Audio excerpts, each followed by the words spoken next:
Good afternoon, everyone. I'm Cartoon Mira. For my essay, I wrote about the Indigenous community and the traumatization from the residential schools. A huge problem in the Indigenous community that is rarely addressed is the problem they face with religion. Residential schools opened in the 19th century, with the last one closing in 1997. It was run by the Catholic Church and was government funded. This meant priests and nuns were in charge of the schools. The Indian Act was enacted in 1876. One of the things that came from the Indian Act was that every reserve had to have a church. The Indigenous community was forced to attend church. For hundreds of years, Catholicism has been forced onto the Indigenous community.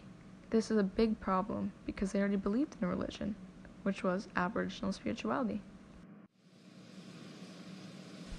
My idea is to create support groups on and off reserves for people to openly talk about religion.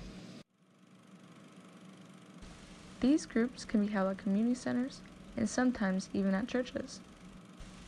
It will be an open space to freely talk about religion, as well as a place for people to learn more about Catholicism and Aboriginal spirituality.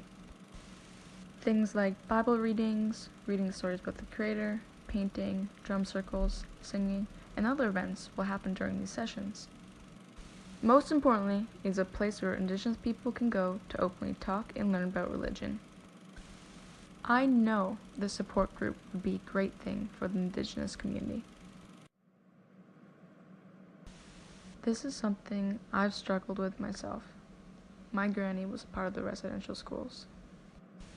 Growing up, my granny would take me to church, but she would also teach me about the Creator. This led me to grow up very confused about religion. I have seen this problem on a personal level and have seen it throughout my home reserve and many others. This is a problem that needs to be addressed. My support group would be there to help the Indigenous community.